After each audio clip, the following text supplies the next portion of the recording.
देखिए फ्रेंड, क्या करते हैं हम, कोमुटेटिव रिंग। कितनी प्रॉपर्टी? 9 प्रॉपर्टी। अब तक जो मैंने एग्जांपल स्टडी किए थे ये देखते हैं इनमें से कौन कौन से जो है वो हमारे कोमुटेटिव रिंग बनेंगे। देखिए, अगर मैं बात करूं, हमने क्या स्टडी किया था, जेड, 2Z, फिर हमने जेड आयोटा और फिर Z√2, Q, R, C, Q√2 और Q√P, where P is a prime number. ये हमने स्टडी किया था। एक बात तो कंफर्म है, रिंग तो ये सभी बन गए थे हमारे। क्या बन गए थे? ये सभी रिंग्स। और हम ये जानते हैं जो कॉम्प्लेक्स नंबर होता है, ये जितने भी मैंने लिखे 9 के 9 ऑलवेज, ये तो कॉम्प्लेक्स ही नंबर हो गया। ये बाकी जो है क्या है? ये सबसेट है। क्या है? ये सबसेट ऑफ कॉम्प्लेक्स नंबर। और हम ये जानते हैं जो कॉम्प्लेक्स नंबर होता है that is commutative with respect to multiplication. क्या होता है? कॉम्यूटेटिव होता है विद रिस्पेक्ट टू मल्टीप्लीकेशन। यानी कि Z1 इंटू Z2 करो या फिर Z2 इंटू Z1 करो, ऑलवेज आंसर सेम आएगा for all Z1 Z2 belong to C। क्या आएगा आंसर? ऑलवेज सेम आएगा। यानी कि कॉम्प्लेक्स नंबर कॉम्यूटेटिव है और कॉम्प्लेक्स नंबर कॉम्यूटेटिव है, दैट मींस उसका एवरी सबसेट भी कॉम्यूटेटिव होगा।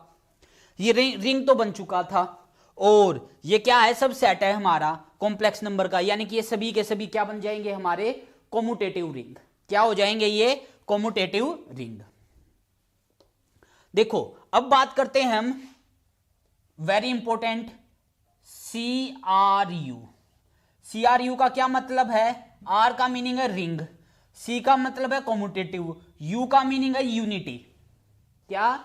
यूनिटी। देखो, अब एक चीज मैं बता देता हूं आपको, यूनिटी का हमारा क्या मीनिंग है? अगर मैं बात करूं तो मल्टीप्लीकेशन की जो आइडेंटिटी होगी हमारी, क्या? जो मल्टीप्लीकेशन की जो आइडेंटिटी है उसको हम बोलते हैं यूनिटी। क्या? जो ये 1 है मल्टीप्लीकेशन का, ये सिंबल 1, इसको हम यूनिटी बोलते हैं। क्या बोलते हैं इसको? यूनिटी। यूनिटी का क्या मतलब है? जो हमारा सेकंड ऑपरेशन है R प्लस, और ये मल्टीप्लीकेशन है, एडिशन के रिस्पेक्ट की, एडिशन की आइडेंटिटी कौन थी? 0। मल्टीप्लीकेशन की आइडेंटिटी कौन है? 1। तो ये जो 1 है मल्टीप्लीकेशन की जो आइडेंटिटी है उसको हम यूनिटी बोलते हैं। अगर सपोज करो मैट्रिक्स का केस चला हुआ है तो मैट्रिक्स के अंदर जो आइडेंटिटी मैट्रिक्स है उसको हम यूनिटी बोलेंगे। क्या बोलेंगे? यूनिटी। ठीक है। इस यूनिटी का क्या मीनिंग है? इस यूनिटी का मीनिंग ये है, ये जो सेकंड ऑपरेशन है हमारा, इसकी जो आइडेंटिटी होगी, क्या? जो ये हमारा सेकंड ऑपरेशन है दैट इज मल्टीप्लीकेशन से हम रिप्रेजेंट कर रहे हैं इसको, इसकी जो आइडेंटिटी है उस आइडेंटिटी एलिमेंट को हम यूनिटी से रिप्रेजेंट करते हैं। इस यूनिटी का ये कतई मीनिंग नहीं है कि 1 है। यूनिटी का मतलब ये है जो ये सेकंड ऑपरेशन है इसका जो आइडेंटिटी एलिमेंट है उसको हम यूनिटी बोलते हैं। जैसे अगर सिंपल ऑर्डिनरी नंबर सिस्टम में की बात करूं, ऑर्डिनरी नंबर सिस्टम में जो है यूनिटी मतलब 1 जो मल्टीप्लीकेशन की जो आइडेंटिटी होती है वो 1 होती है, इसलिए हम इसको सिर्फ रिप्रेजेंट कर रहे हैं 1 से। ये 1 का मतलब वो ऑर्डिनरी नंबर 1 नहीं है। क्या मतलब इसका? मल्टीप्लीकेशन की जो आइडेंटिटी होगी वो। ओके, क्या? मल्टीप्लीकेशन की आइडेंटिटी होगी वो। अब ये तो जितनी मैंने ये रिंग बनाई है ये सभी की सभी कॉम्यूटेटिव रिंग तो है। क्या है? ये सभी की सभी कॉम्यूटेटिव रिंग तो है। अब ये बात आती है, ये चेक करना, 1 मल्टीप्लीकेशन की आइडेंटिटी होती है 1 किस किस के पास है? 1 जेड पे होता है, हाँ है, इस पे है, हाँ, इस पे भी, इस पे भी, इस पे भी, इस पे भी, इस पे भी, इस पे, इन सब पे 1 है। 2Z पे आओ, यहां इवन नंबर होते हैं, 2Z के पास 1 नहीं होता। तो इसका मतलब ये जो मैंने स्ट्रक्चर लिखे, ये 9 जो कॉम्यूटेटिव रिंग लिखी है, इन 9 में से ये जो 2Z रिंग है ये हमारी यूनिटी नहीं रखती। मतलब ये क्या है? कॉम्यूटेटिव रिंग है सभी। ये तो क्या है? कॉम्यूटेटिव रिंग विद यूनिटी है और इसके पास यूनिटी नहीं है, इसलिए इसको बोला जाएगा कॉम्यूटेटिव रिंग विदाउट यूनिटी। देखो, इसको लिखने के एक तो डायरेक्ट हम बोल देते हैं कि कोमुटेटिव रिंग विद यूनिटी मतलब यूनिटी है, मतलब मल्टीप्लीकेशन की आइडेंटिटी है। और जब मल्टीप्लीकेशन की आइडेंटिटी ना हो उसको बोला जाता है रिंग विदाउट यूनिटी। जैसे ये जो 9 स्ट्रक्चर मैंने लिखे हैं, इन 9 स्ट्रक्चर में से एक ये 2Z एक ऐसा स्ट्रक्चर है जो कि क्या है, ring commutative ring without unity. यहां मल्टीप्लीकेशन की आइडेंटिटी 1 है जो कि इसके पास नहीं है, बाकियों के पास है, इसलिए 2Z क्या है, कॉम्यूटेटिव रिंग विदाउट यूनिटी। क्या है ये, commutative ring without unity. Okay, और कॉम्यूटेटिव रिंग विद यूनिटी के पास कितनी प्रॉपर्टी होती है, 10 प्रॉपर्टी, इसलिए हम इसको शॉर्ट फॉर्म में CRU बोलेंगे। क्या बोलेंगे इसको, CRU, commutative ring with unity. अगर आपको CRU का एग्जाम्पल देना हो तो आप इनमें से कोई Z उठाओ, Z आयोटा उठाओ, Z√2, Q, R, C, Q√2, Q√P, ये कुछ एग्जाम्पल मैंने लिख दिया आपके लिए जो क्या है, CRU है। 2Z है, CRU नहीं है। क्या नहीं है, CRU नहीं है, कॉम्यूटेटिव रिंग विद यूनिटी नहीं है। ओके, और आगे बढ़ने से पहले एक मैं आपको एग्जाम्पल, एक पहले तो रिजल्ट बता देता हूं, उसका प्रूफ, फिर उसको हम यूज करेंगे। क्या, एक रिजल्ट पे आते हैं हम, उसका प्रूफ देख लेते हैं, फिर आगे हम काम को बढ़ाएंगे। देखिए क्या है,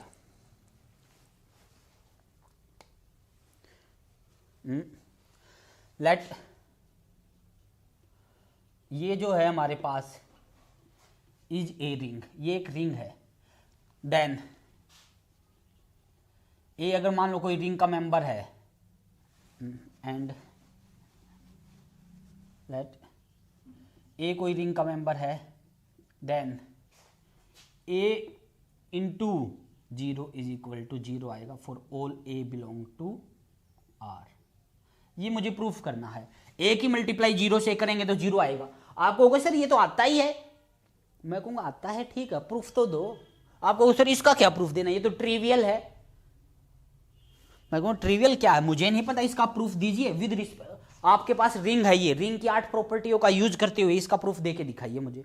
आप कहोगे सर दे देते हैं, आइए। अच्छा, पहली बात, रिंग है, कैंसिलेशन लॉ होल्ड करता है। कैंसिलेशन लॉ याद है, a प्लस बी अगर बराबर है a प्लस सी, तो यहां से मैं लिख सकता हूं b इज इक्वल टू सी। और एक ये रिजल्ट है, a डॉट बी प्लस अगर c है तो इसको मैं लिख सकता हूं a dot B plus a dot C. आइए, और दूसरी बात, एडिशन की आइडेंटिटी क्या होती है, 0, 0 प्लस 0 0 होता है। आइए, मुझे क्या प्रूफ करना है, a इंटू 0 जो है वो 0 आएगा for all a belong to ring. आइए, लेफ्ट हैंड साइड लेके चला मैं, क्या लेके चला मैं, left hand side. Left hand side क्या कहती है मुझे, a इंटू 0 लेके चला मैं। क्या लिख सकता हूं मैं, a इंटू ये जो 0 है, इस 0 को लिख दिया मैंने 0 प्लस 0। एनी प्रॉब्लम नहीं, लिख सकता हूं इस 0 को ये। ओके, और इस पे अभी ये लगा दिया ये वाला ऑपरेशन, क्या हो जाएगा ये, a into 0 plus a into 0, ये हो गया। यहां से a इंटू 0 है प्लस 0 तो लिख सकता हूं, ये मेंबर प्लस ये करेंगे तो वापिस क्या आएगा, यही आ जाएगा दिस, ये क्योंकि एडिशन की आइडेंटिटी है ये, इसकी वैल्यू ये रख दी मैंने। तो a into 0 plus this plus this. देखो, ये मानो a, ये मानो b, ये a, ये b, ये a, ये c, ये रहा रिजल्ट। a प्लस बी बराबर हो a प्लस सी, तो क्या आता, b बराबर c आता। यहां क्या है, a इंटू 0 प्लस 0, यानी ये a है, ये b है, ये a है, ये c है। तो यहां से हम क्या कह देंगे, कैंसिलेशन लॉ से ये 0 किसके इक्वल आ जाएगा, यहां से a इंटू दिस, यानी कि हमारा क्या आ गया, a into this is equal to 0 आएगा for all a belong to ring. यानी कि रिंग के मेंबर की अगर क्या एडिशन की जो आइडेंटिटी है उससे मल्टीप्लाई कर दी जाए तो आंसर क्या आ जाएगा हमारे पास, 0। ओके, क्या आ जाएगा, 0। 0 मतलब एडिशन की जो आइडेंटिटी है वो आंसर आ जाएगा। ओके, अब इस बात का प्रूफ तो हो गया। अब आगे हम बात करते हैं कि इनवर्स की बात करें, इनवर्स पे आते हैं। देखो पहले तो इनवर्स का मीनिंग बताता हूं मैं। इनवर्स का क्या मीनिंग है? अगर ए हमारे पास कोई रिंग का मेंबर है, ए क्या है, कोई रिंग का मेंबर है, तो इनवर्स का क्या कहेंगे, देयर एग्जिस्ट, एक बी एलिमेंट मिलना चाहिए रिंग के अंदर कि ए इंटू बी करे या बी इंटू ए करे, आंसर क्या आना चाहिए, 1, मल्टीप्लीकेशन की आइडेंटिटी ये आना चाहिए। ओके, और किसके लिए, for all a belong to ring, ring के एवरी मेंबर के लिए। एक बात सोच के देखो, ये बात होल्ड होनी चाहिए, जो रिंग है, रिंग के पास क्या होता है, जीरो क्या रिंग के पास है? आप कहोगे यस सर, जीरो तो रिंग के पास है। क्या जीरो जो है रिंग का मेंबर है? क्या आप ऐसा कोई बी सर्च करके लेके आ सकती हो रिंग का कि जीरो इंटू बी करो तो आंसर 1 आ जाए? तो आपका आंसर होगा नो, ऐसा कोई बी सर्च करके नहीं लाया जा सकता कि जीरो इंटू बी करे तो 1 आ जाए, क्योंकि अभी हमने प्रूफ किया था जीरो ए इंटू जीरो या zero into a always zero आता है। और इनवर्स का क्या मीनिंग है, हमें एक बी मिलना चाहिए, ए इंटू बी करे या बी इंटू ए करे तो 1 आ जाए। बट सिंगल एक ऐसा एलिमेंट, जीरो एक ऐसा एलिमेंट है जिसको किसी से भी मल्टीप्लाई करोगे जीरो ही आ जाएगा, 1 नहीं लाया जा सकता। तो इसलिए जब कभी भी मुझे क्या बोलना होगा, इनवर्स की बात करनी होगी। क्या बात करनी होगी, इनवर्स की बात करनी होगी। तो मुझे ये बोलना होगा कि जीरो का तो इनवर्स एग्जिस्ट ही नहीं हो सकता मल्टीप्लीकेटिव। देखो एडिशन में जीरो का इनवर्स जीरो होता है, क्या, जीरो का इनवर्स जीरो होता है विद रिस्पेक्ट टू एडिशन। अगर मल्टीप्लीकेशन की बात करें तो जीरो का इनवर्स एग्जिस्ट नहीं होता। क्या कहेंगे, जीरो का इनवर्स एग्जिस्ट नहीं होता। ओके, और इस बात को ध्यान में रखते हुए अब मैं ये तो नहीं कह सकता, अगर मान लो मैं ये कहूं कि इनवर्स एग्जिस्ट, यानी कि हम ये क्या कहें, इनवर्स एग्जिस्ट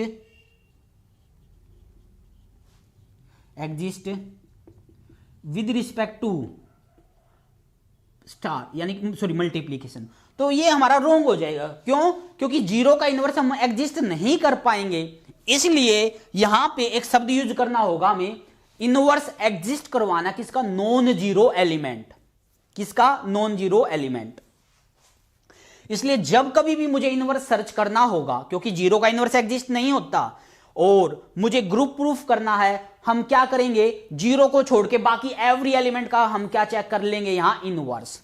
ओके, हम जीरो को यहां स्किप कर देंगे और इसलिए इस स्ट्रक्चर को जो है हम क्या बोल देंगे, जैसे मुझे इनवर्स चेक करना है एवरी एलिमेंट का, तो हम क्या बोलेंगे कि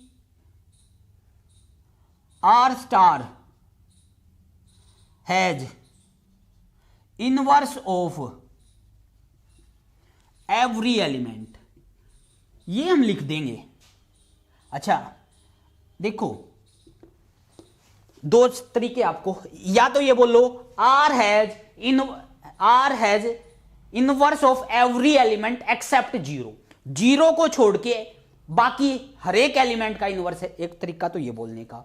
दूसरा तरीका ये है, आप ये नहीं बोलना चाहते एक्सेप्ट जीरो, जीरो को छोड़ के, तो आप क्या करो, आर स्टार लगा दो। क्या लगाओ, आर स्टार। और इस आर स्टार का जो मीनिंग है वो ये है, ये जो तुम्हारी रिंग है इसके पास क्या नहीं है, जीरो, इसको छोड़ के, यानी कि इनवर्स ऑफ एवरी एलिमेंट। कैसा इनवर्स, मल्टीप्लीकेटिव इनवर्स, क्योंकि एडिटिव इनवर्स तो ऑलरेडी था।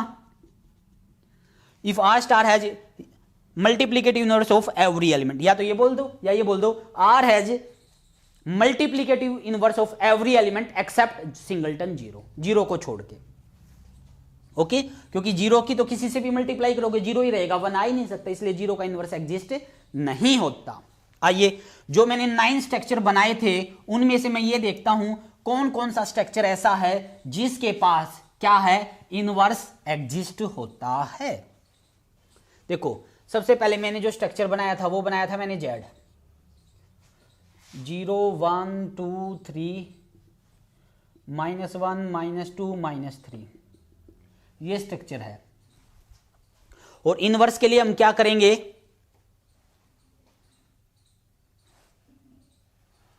कि ए अगर किसका मेंबर है, रिंग का मेंबर है, तो बी मेंबर मिलना चाहिए, देयर एग्जिस्ट बी किसके अंदर, रिंग के अंदर कि ए और बी की करे या बी और ए की करे तो आइडेंटिटी आ जाए।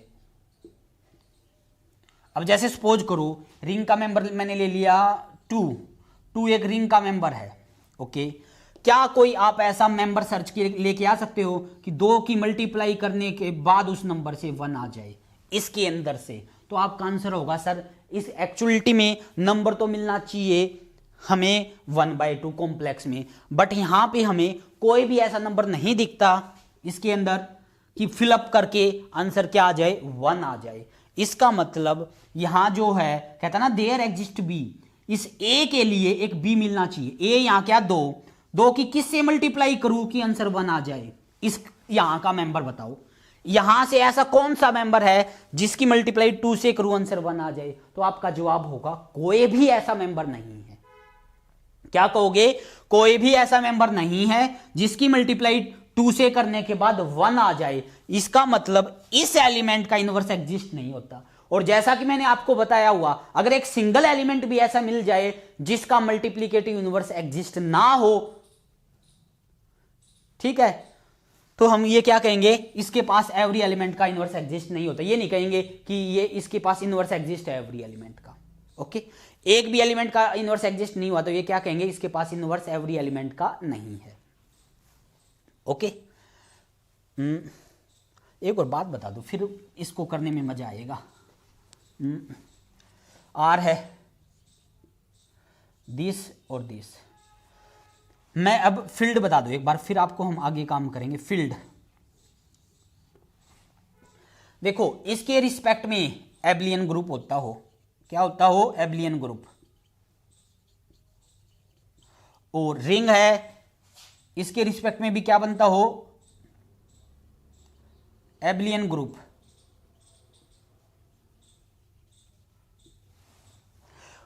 और या एबलियन मत लिखो इसको, पहले तो क्लोजर, इसको ये लिखो क्लोजर, दूसरा एसोसिएटिव,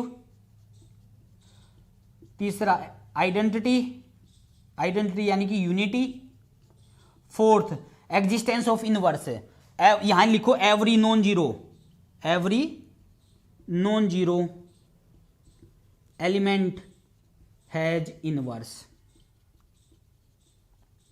और पांचवी प्रॉपर्टी कॉम्यूटेटिव, ये है। और 11th 5 प्रॉपर्टी तो यहां आ गई, 5 ही आ गई, और 11th तो वो थी a dot B plus C, जो कि डिस्ट्रीब्यूशन की थी, जो रिंग में ही यूज थी, a dot B a dot C. ये जो 11 प्रॉपर्टी अगर हमारा कोई सेट सेटिस्फाई कर देता है, 5 प्रॉपर्टी इसके रिस्पेक्ट में, 5 इसके और एक ये कॉमन, 11 प्रॉपर्टी जब हमारी सेटिस्फाई हो जाती है उसको हम फील्ड बोलते हैं। क्या बोलते हैं हम उसको? फील्ड बोलते हैं। ओके, एक बात तो कंफर्म है, ये जो 11 प्रॉपर्टी है इनमें से मान लो, जैसे सपोज करो मुझे इनवर्स चेक करना है। क्या चेक करना है? इनवर्स किसका? एवरी नॉन जीरो, अंडरलाइन करेंगे, एवरी नॉन जीरो एलिमेंट का इनवर्स मिलना चाहिए। अगर एक सिंगल भी ऐसा एलिमेंट मिल गया हमें जिसका इनवर्स एग्जिस्ट नहीं होता, ध्यान से सुनना क्या कहा मैंने, अगर मुझे एक सिंगल भी ऐसा एलिमेंट मिल गया जिसका इनवर्स एग्जिस्ट नहीं होता, उसको हम क्या बोल देंगे कि वो फील्ड नहीं बनेगा। क्यों? क्योंकि इसके पास एक ऐसा एलिमेंट है जिसका इनवर्स एग्जिस्ट नहीं हुआ। जैसे ये जेड है, मुझे जेड को, अब ये तो मैं जानता हूं ये CRU है, कॉम्यूटेटिव रिंग विद यूनिटी है। Ring 8 property, commutative 9 property, unity 10 property. एक प्रॉपर्टी चेक करना है कि 10 प्रॉपर्टी तो है इसके पास, अब एक चेक करना कौन सी प्रॉपर्टी कि एवरी नॉन जीरो एलिमेंट का इसके पास इनवर्स है या नहीं। क्या? एवरी नॉन जीरो एलिमेंट का इसके पास इनवर्स है या नहीं। अगर मुझे एक सिंगल भी ऐसा एलिमेंट मिल गया जिसका इनवर्स एग्जिस्ट नहीं होता, मैं ये बोल दूंगा ये फील्ड नहीं है। और जैसा कि मैं ये जानता हूं 2 ले ले, 3 ले ले या 4 ले ले, जैसे 2 का इनवर्स, 2 की मैं किससे मल्टीप्लाई करूं कि आंसर 1 आ जाए, तो इस रिंग के अंदर कोई भी ऐसा मेंबर नहीं। एक्चुअलिटी में तो इस क्या आना चाहिए था 1/2, अगर कॉम्प्लेक्स प्लेन की बात करें तो हम, बट यहां पे कोई भी ऐसा मेंबर नहीं है जिसकी 2 से मल्टीप्लाई करके 1 आ जाए, तो इसका मतलब 2 का इनवर्स एग्जिस्ट नहीं होता। और यहां क्या लिखा हुआ है? Every non zero element has inverse with respect to multi, और एवरी नॉन जीरो का होना चाहिए, या नॉन जीरो कौन है? 2, इसका तो इनवर्स नहीं है, तो इसका मतलब जो इंटीजर का जो ये सेट है that is not a field. क्या कहेंगे, ये जो इंटीजर का सेट है ये हमारा फील्ड नहीं बनेगा। अच्छा एक बात तो कंफर्म होगी, अगर इंटीजर का सेट ही फील्ड नहीं बना तो 2z फील्ड कहां से बन जाएगा? जब इंटीजर खुद फील्ड नहीं बन पाया, इसका सब सेट कैसे फील्ड बन जाएगा? तो इसका मतलब 2z भी फील्ड नहीं होगा। ओके, अब आगे काम को बढ़ाते हैं हम। z आ गया, उसके बाद हम गॉसियन इंटीजर के ऊपर जाते हैं। किसके ऊपर? गॉसियन इंटीजर के ऊपर। इसमें किस टाइप के मेंबर थे? a plus iota b type के, जहां a कोमा b कहां बिलोंग करते? z से। पहली बात तो ये CRU है, ये कम्यूटेटिव रिंग विद यूनिटी है। अब मेरे लिए इंपॉर्टेंट बात ये है, मुझे ये चेक करना है क्या इसके पास एवरी एलिमेंट का इनवर्स है। समझ में आया क्या बोला है मैंने? आप कहोगे ये सर समझ में आया। मैं कहूँगा क्या बोला है बताना। आप कहोगे सर आपने ये बोला है कि इसके पास एवरी एलिमेंट का इनवर्स है या नहीं। मैं कहूँगा एक बात बताओ, ये जो जेड आयोटा है इस पे किस टाइप के मेंबर है? बी को रखो 0, ए कहाँ आएगा? जेड इंटीजर ले लो, 0 1 2 3 4 -1 -2 -3। फिर इसको रखो 0 iota 2 iota 3 iota minus iota -2 iota -3 iota. फिर दोनों 1 + 2 आयोटा 3 - 4 आयोटा लाइक दिस। मैं कहूँगा एक बात बताओ, क्या इसके पास 7 जो है वो जेड आयोटा के अंदर है? आपको यस सर 7 भी है, बड़ा मतलब 3 ये रहा, 3 जो है वो जेड आयोटा के अंदर है। मैं कहूँगा 3 की किससे मल्टीप्लाई करूँ कि आंसर 1 आ जाए? आप कहोगे सर 1/3। मैं कहूँगा 1/3 वो क्या मीनिंग है? आप कहोगे सर 1/3 कॉम्प्लेक्स के अंदर। मैं कहूँगा कॉम्प्लेक्स में नहीं जा रहा मैं, इसके अंदर ऐसा कोई एलिमेंट बताओ कि 3 से मल्टीप्लाई करने के बाद 1 आ जाए। आप कहोगे सर यहाँ तो कोई ऐसा एलिमेंट नहीं है कि 3 से मल्टीप्लाई करके उसकी 1 आ जाए, तो इसका मतलब 3 का इनवर्स एग्जिस्ट नहीं हुआ। क्या कहेंगे? ये जो जेड आयोटा है, जो ये गॉसियन इंटीजर है, ये इसके पास एक 3 है, और 3 का एक्चुअली 3 का कोई लेना देना नहीं, यहां 4 है 5 है या -2 है, ये कोई भी ऐसे क्या बताया था मैंने, रोंग करने के लिए काउंटर एग्जाम्पल इनफ है। जैसे ये 3 है, 3 एक ऐसा एलिमेंट है नॉन जीरो जिसका मल्टीप्लीकेटिव इनवर्स एग्जिस्ट नहीं होता। इसका मतलब हम ये बोल देंगे कि ये जो हमारा गॉसियन इंटीजर है that is not a field. क्या? CRU है बट ये फील्ड नहीं बन पाया।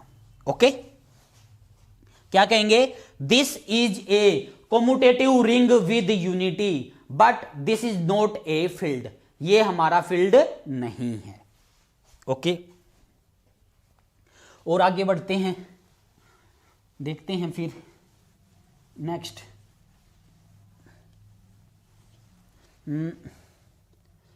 Z√2 किस टाइप के मेंबर है? A + B√2, जहां A B belong to Z। ये भी फील्ड नहीं बनेगा। क्यों? क्योंकि जब B को 0 लेंगे, A इंटीजर लेना है, यानी कि 3 जो है वो बिलोंग करता इसके अंदर, बट कोई भी ऐसा एलिमेंट नहीं है जिसकी 3 से मल्टीप्लाई करके, यानी कि 3 का इनवर्स एग्जिस्ट नहीं होता। इसका मतलब that structure also not a field. ये भी क्या नहीं है? हमारा फील्ड नहीं बनेगा। ओके, फिर आगे हम बढ़ते हैं। फील्ड कौन बनेगा? क्यू के ऊपर आता हूं, रैशनल नंबर। क्या आ गए हम? Rational number. 0 1 2 इंटीजर भी ले लो, -1 -2 3/4 -5/2 3 + 1/19 लाइक दिस। ऐसे दिखा दो ताकि ये फीलिंग आती रहे रैशनल नंबर है। ये हो गया। CRU तो था ये कम्यूटेटिव रिंग विद यूनिटी। अब ये देखो, क्या एवरी नॉन जीरो एलिमेंट का मल्टीप्लीकेटिव इनवर्स है? 3 की किससे मल्टीप्लाई करे कि आंसर 1 आ जाए? 1/3। हाँ है। 4 की किससे करे? 1/4 की। 1/3 की किससे करे? 3 की। यानी कि आप जो भी मुझे एलिमेंट दोगे नॉन जीरो, उसका मल्टीप्लीकेटिव इनवर्स एग्जिस्ट होता है। क्या कहेंगे? आप मुझे जो भी नॉन जीरो एलिमेंट दोगे उसका मल्टीप्लीकेटिव इनवर्स जो है वो हमारा एग्जिस्ट हो जाएगा। इसका मतलब अभी तक जो हमें मिला है दैट इज फील्ड। ये जो स्ट्रक्चर है ये हमारा फील्ड है। ओके, क्यू फील्ड बन गया। अब Q फील्ड हो गया। अब हम आगे काम करते हैं Q√2। Q√2 में किस टाइप के मेंबर आएंगे? A+B√2 जहां A, B belong to Q, इस टाइप के मेंबर। ये हो गया। CRU तो था ये। एवरी नॉन जीरो एलिमेंट का मल्टीप्लीकेटिव इनवर्स एग्जिस्ट होता है या नहीं? आप कोई भी एलिमेंट लो, आपने A+B√2 लिया, ये अगर Q का मेंबर है, एक बात तो कंफर्म है, 1 में A+B√2 that also belong to Q। कैसा? नॉन जीरो लेके चलना, हमें इनवर्स निकालना है। तो ये Q का तो ये भी Q का है, और ये Q का, इसका इनवर्स ये है। इसका मतलब इसके पास एवरी नॉन जीरो एलिमेंट का क्या है? Multiplicative inverse. जैसे सपोज करो आपने मुझे एक एलिमेंट दे दिया, इसका 3 + 7√2, ये कोई एलिमेंट दे दिया Q का, इसका इनवर्स कौन आ जाएगा? 1 में 3 + 7√2। ये भी कहाँ है? Q में। Q में नहीं, सॉरी, Q√2 में। ये आ गया। इसका क्या आ जाएगा? Multiplicative inverse. आप कहोगे सर ये इस फॉर्म का तो नहीं है, मैं कहूँगा बना लो, नहीं दिख रहा तो आपको करो। 3 - 7√2, 3 - 7√2 करेंगे तो ऊपर तो 3 - 7√2 A² - B² कितना आ जाएगा? ये हमारे पास 9 और +49 × 2, 9 + 8 98, ये हो जाएगा मेरे पास 107। अलग अलग के नीचे लिख दो, ये तो Q का मेंबर है। आपको यस सर, फिर इसी फॉर्म का तो आ गया। इसका मतलब कहने का ये है, आप जो भी मुझे नॉन जीरो एलिमेंट दोगे इसका, उसका क्या मिल जाएगा? Multiplicative inverse. यानी कि Q√2 जो है वो अपने आप में एक फील्ड बनता है। क्या बनता है? ये एक फील्ड। यानी कि अगर मैं बात करूं, सबसे पहले जो मुझे मिला है फील्ड नंबर सिस्टम में, मुझे Q मिला है, फिर उसके बाद Q√2 मैंने लिया। सिमिलरली Q के साथ अगर आप √3 भी लोगे तो भी ये क्या बनेगा? फील्ड। यानी कि Q के सफिक्स में अगर आप कोई भी प्राइम नंबर लोगे, P क्या है? प्राइम नंबर, तो ये स्ट्रक्चर क्या बनेगा? फील्ड। ओके, ये हो गए। अब आ जाते हैं R के ऊपर। अगर आप रियल नंबर का सेट लोगे, वो भी क्या बनेगा? फील्ड कर लेना। क्योंकि देखो CRU तो है, कॉम्यूटेटिव रिंग विद यूनिटी तो है, नॉन जीरो एलिमेंट कोई भी लो उसका क्या? रेसिप्रोकल कर देना। अगर कोई रियल नंबर है नॉन जीरो, तो उसका रेसिप्रोकल भी रियल नंबर है। 7/9 उसका इनवर्स 9/7। जो भी आप एलिमेंट लोगे उसका रेसिप्रोकल करके लिख देंगे, तो ये क्या है? फील्ड। सिमिलरली कॉम्प्लेक्स नंबर का सेट, ये भी क्या है? फील्ड। ओके, ये सभी की सभी हमारी क्या हो गई? फील्ड हो गई। ओके, ये हमने एग्जाम्पल स्टडी कर लिए फील्ड के। ओके, अब एक और इंपॉर्टेंट बात मैं बता देता हूं आपको। कई स्टूडेंट पता क्या है, ये करते हैं Q of iota. Q iota के बारे में बता देता हूं। पहली बात तो Q आयोटा क्या क्या फॉर्म होती है। जैसे मैंने आपको R आयोटा के बारे में, इसके बारे में बताया था मैंने आपको। किसके बारे में? Z iota, Gaussian integer. ये क्या होता है? CRU, commutative ring with. अगर फील्ड की बात करें तो ये क्रॉस हो जाता है, ये फील्ड नहीं बन पाता। क्यों नहीं बन पाता ये फील्ड? क्योंकि एक एलिमेंट है 3 जो है वो इसका एलिमेंट है और इसका मल्टीप्लीकेटिव इनवर्स नहीं है। 3 एलिमेंट इसका है बट इसका मल्टीप्लीकेटिव इनवर्स नहीं है। तो ये जो स्ट्रक्चर है ये कॉम्यूटेटिव रिंग विद यूनिटी है, but this is not a field. Okay, अब मान लो मैं क्या करूं, Q रूट इसके सफिक्स में आयोट ये ले लेता हूं, Z की बजाय अगर यहां Q चला दूं, या फिर मैं यहां पे ये चला दूं। यहां ये पहले तो इसका ये किस टाइप का स्ट्रक्चर है? A प्लस आयोटा B, जहां A और B किसके मेंबर होने चाहिए? इसके, Q के। इसके बारे में आओ, इसको क्या बोलोगे? A प्लस आयोटा B, जहां पे A और B किसके मेंबर है? रियल नंबर है ये। अच्छा, ये बात A और B रियल नंबर है, एक बात तो कंफर्म है, ये तो पूरा का पूरा स्ट्रक्चर C है। इसलिए क्या है, रिंग रियल नंबर के साथ अगर आयोटा अटैच कर दो तो वो पूरा का पूरा C हो जाता है, और कॉम्प्लेक्स नंबर तो क्या बनता है? फील्ड। इसलिए सामने वाला आपसे ये भी प्लानिंग करता है कई बार